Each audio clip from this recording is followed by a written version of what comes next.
Today we are going to take up the topic power sharing.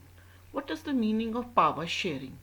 Power sharing means distribution of power among the organs of the government, that is legislature, executive and judiciary. And power sharing helps in achieving stability in a political order or in a state.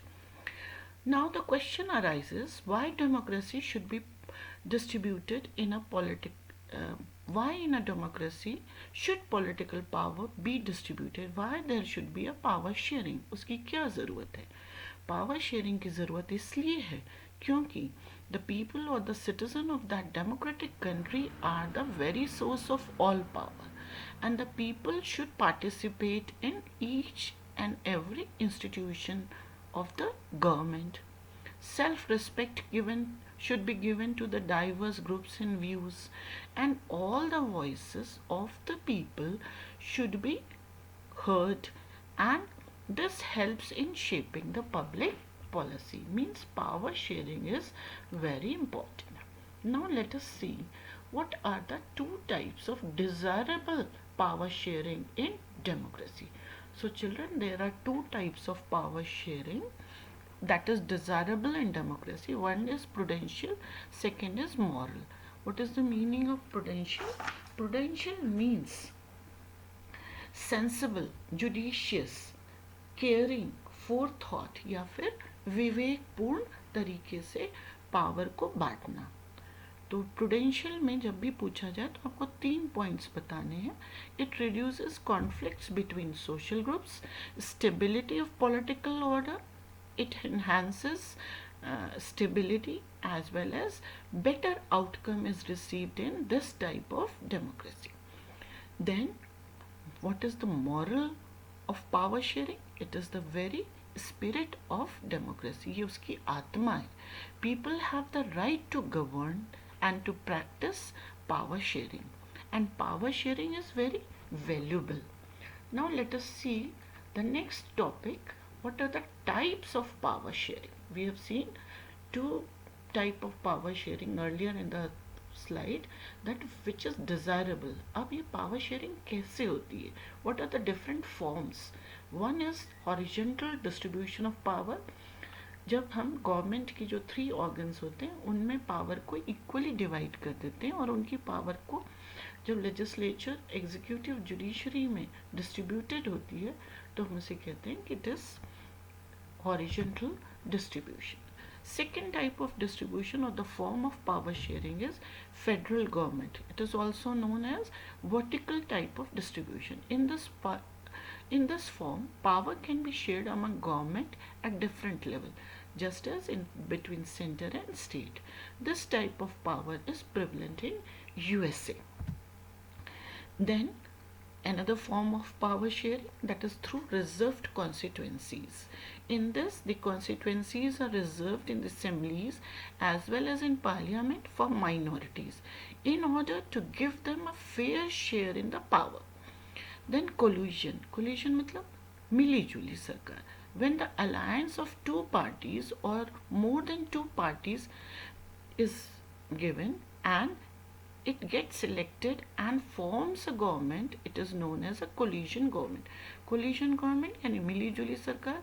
जब 2 या 2 से अधिक पार्टियां, राजनीतिक पार्टियां मिलकर के सरकार बनाती हैं तो उसे हम कोलिशन गवर्नमेंट का नाम देते हैं, और इस तरीके से अनेक राजनीतिक पार्टियों को भी सत्ता में आने का और पावर को शेयर करने का अधिकार मिल जाता है. The next, power sharing among different social groups. Power can be shared among different social groups. वो linguistic भी हो सकते हैं, religious भी हो सकते हैं. तो community based government, जैसा कि हम बेल्जियम के केस में देखेंगे जब हम केस स्टडी को लेंगे. Other type of power sharing is also seen in different political parties, different pressure groups, and the movements which control or influence in power. Now, we will take up 2 case studies, one that is of Belgium and then we will take up Sri Lanka, और इस 2 cases के through हम power sharing को समझेंगे. So let us take up Belgium. Belgium is situated in Europe और उसकी capital है Brussels, और ब्रुसेल में डच लोगों की मेजॉरिटी है। बेल्जियम में 3 कम्युनिटीज़ हैं, Dutch, French and German. Dutch का जो परसेंटेज है 59 है, और ये फेल्मिश रीजन में जो कि नॉर्थ में है, लेकिन इनको बाद में इकोनॉमिक डेवलपमेंट मिला, एजुकेशनल डेवलपमेंट मिला। वेलोनिया रीजन जो कि साउथ में है, यहाँ 40% फ्रेंच पीपल है, पावरफुल है, रिच है, और जर्मन जो है 1% है। This Belgium is smaller than Haryana, it's and ये अपनी बॉर्डर जो है, इसकी सीमाएं फ्रांस से, नीदरलैंड से, जर्मनी से और लग्जमबर्ग से जुड़ी हुई हैं। जैसा कि मैंने आपको बताया कि यहाँ की पॉपुलेशन ओवर 1 करोड़ है, मोर देन दैट। यहाँ पे 59% फ्लेमिश रीजन में रहने वाले डच लोग हैं, और 40% फ्रेंच लोग हैं जो कि वेलोनिया रीजन में रहते हैं, remaining is 1%, that is German. अब इनमें आपस में टसल हुआ, टेंशन हुआ इन कम्युनिटीज़ में, because minority French were rich and powerful and the majority Dutch got the benefit of economic and development quite much later.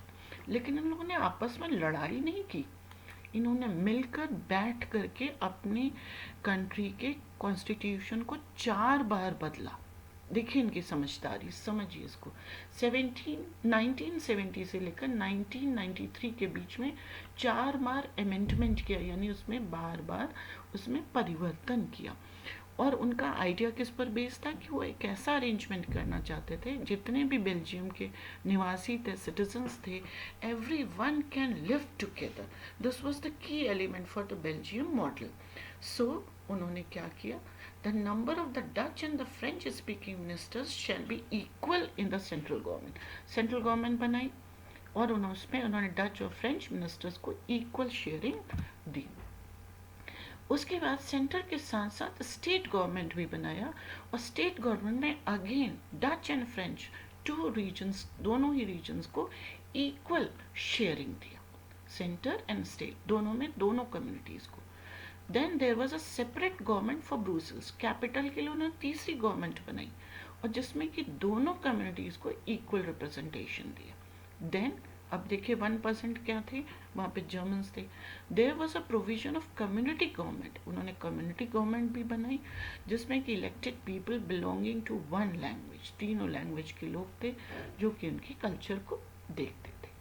और इस तरीके से उन्होंने समझौते के द्वारा पावर शेयरिंग से अपने देश को एकजुट रखा। अब आइए श्रीलंका का केस देखते हैं, ठीक है। Sri Lanka the same size as Haryana, just few kilometres from southern coast of Tamil Nadu, हमारे देश का पड़ोसी देश है, साउथ ऑफ इंडिया में है, आइलैंड है। यहाँ पर भी डाइवर्स पॉपुलेशन है, लगभग 2 करोड़ की है। In Sri Lanka major social groups, Sinhalese speaking 74% and Tamil speakers are 18%. But these Tamilians are further divided into 2 groups. ये जो तमिलियंस हैं उसमें से कुछ नेटिव है, यानी श्रीलंका के निवासी हैं, जो कि 13% मूल निवासी हैं। 5% इंडियन तमिलियंस हैं, जो कि कॉलोनियल पीरियड में जब ब्रिटिश रूल था उस समय प्लांटेशन वर्कर्स के रूप में वहाँ पहुँच गए, ठीक है। अब सिंगलीज जो हैं वो बुद्धिस्ट रीजन को फॉलो करते हैं, और जो तमिलियंस हैं, जो 18% तमिलियंस हैं, उसमें से कुछ हिंदूज हैं और कुछ मुस्लिम्स हैं। बाकी बचे हुए जो 7% है वो क्रिश्चियंस हैं, जो कि both are Tamilians and Sinhalese. अब आप देखिए यहाँ भी 3 कम्युनिटी हैं,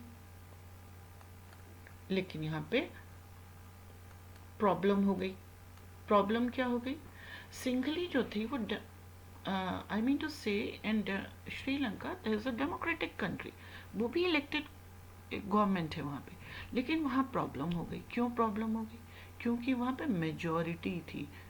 मेजॉरिटी किसकी है, सिंघली कम्युनिटी की। सिंघलीज ने क्या किया कि 1956 में अपने मेजॉरिटी के लिए उन्होंने एक एक्ट पास कर दिया, और Singla language became an official language, and preferential policies were made to favor Sinhalese in university in the position and as well as for jobs.